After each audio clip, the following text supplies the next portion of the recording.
என்ன சார் விஷயம்? அதான் மோடி இவ்வளவு முக்கியம் கொடுத்தாரா?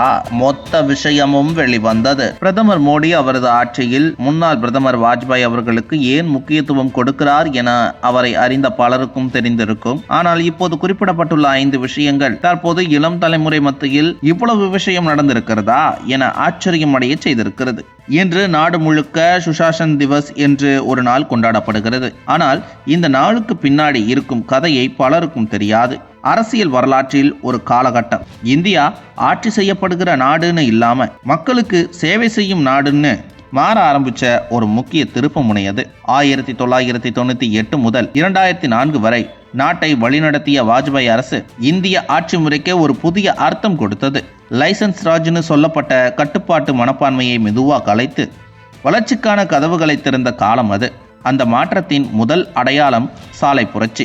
டெல்லி, மும்பை, சென்னை, கொல்கத்தாவை இணைக்கும் 5846 கிலோமீட்டர் நீளமான கோல்டன் குவாட்ரிலேட்டரல் நெடுஞ்சாலை இந்தியாவில் சாலைகளை பொருளாதார நரம்புன்னு பார்க்க வைத்தது.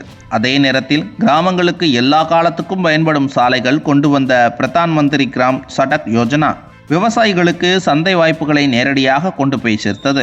அடுத்து பெரிய மாற்றம் தொலைத்தொடர்பு துறையில் நடந்தது. 1999 கொண்டு வந்த புதிய தொலைத்தொடர்பு கொள்கை நிமிடத்திற்கு சுமார் 16 ரூபாய் இருந்த அழைப்பு கட்டணத்தை சரிவடைய செய்தது. கைபேசி வசதி பொதுமக்களுக்கு எளிதாக கிடைக்க ஆரம்பித்தது. ரயில் பயணத்திலும் 2002 ஆன்லைன் டிக்கெட் முன்பதிவு அறிமுகமாகி நிலைய கவுண்டர்களில் இருந்த நெரிசலும் ஊழலும் குறைய தொடங்கின. நிதி ஒழுக்கத்திலும் ஒரு புதிய பாதை தொடங்கியது. 2003 கொண்டு வரப்பட்ட FRBM சட்டம் அரசே தன் செலவுகளை கட்டுப்படுத்தி கொள்ள வேண்டிய கட்டாயத்தை உருவாக்கியது. நஷ்டத்தில் ஓடிய பொதுத்துறை நிறுவனங்களை தனியார் மயமாக்கி அந்த நிதியை சமூக வளர்ச்சிக்கு திருப்பிய முடிவுகள் அரசின் வேலை ஆட்சி செய்யும் தொழில் அல்ல, சேவை செய்யும் கடமைன்னு ஒரு புதிய அரசியல் தத்துவத்தை உருவாக்கின. அதே காலத்தில் பழங்குடியினர் விவகாரங்களுக்கு தனி அமைச்சகம், வடகிழக்கு மாநிலங்களுக்கு தனி வளர்ச்சித்துறை போன்ற அமைப்புகளும் உருவாக்கப்பட்டன. மக்களுக்கு நேரடியாக அதிகாரம் கொடுக்கிற மாற்றங்களும் நடந்தன. தகவல் அறியும் உரிமை சட்டத்துக்கான அடித்தளமாக 2002 ஃப்ரீடம் ஆஃப் இன்ஃபர்மேஷன் சட்டம் கொண்டு வரப்பட்டது. அரசு அலுவலகங்கள் தங்கள் சேவை காலக்கெடு தரநிலைகளை வெளிப்படையாக அறிவிக்க வேண்டிய சிட்டிசன்ஸ் சார்ட்டர் முறையும் அறிமுகமானது. இதே காலத்தில்தான் மின்னணு ஆட்சி, டிஜிட்டல் பரிவர்த்தனைக்கான சட்ட அடித்தளமும் உருவானது. தேசத்தின் மரியாதையும் பாதுகாப்பும் வாஜ்பாய் காலத்தில் புதிய உயரம் தொட்டது. 1998 பொக்ரான் அணுசோதனை இந்தியாவை உலகின் முக்கிய அணுசக்தி நாடுகளின் வரிசையில் நிறுத்தியது. 2002 டெல்லி மெட்ரோ தொடக்கம் உலக தரத்திலான நகர போக்குவரத்துக்கு ஒரு புதிய அளவுகோலாக மாறியது. அதே காலத்தில் சந்திராயன் 1 விண்வெளி பயணத்துக்கான கனவுகளும் விதைக்கப்பட்டன. சமூக பாதுகாப்பிலும் முக்கிய திட்டங்கள் உருவானது. சர்வசிக்ஷா அபியான் மூலம் கல்வி அனைவருக்கும் உரிமையாக மாறியது.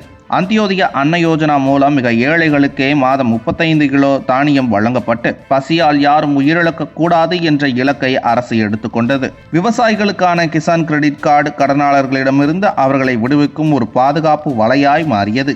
1998 முன் $29 பில்லியன் இருந்த வெளிநாட்டு நாணய கையிருப்பானது 2004 $113 பில்லியன் உயர்ந்தது.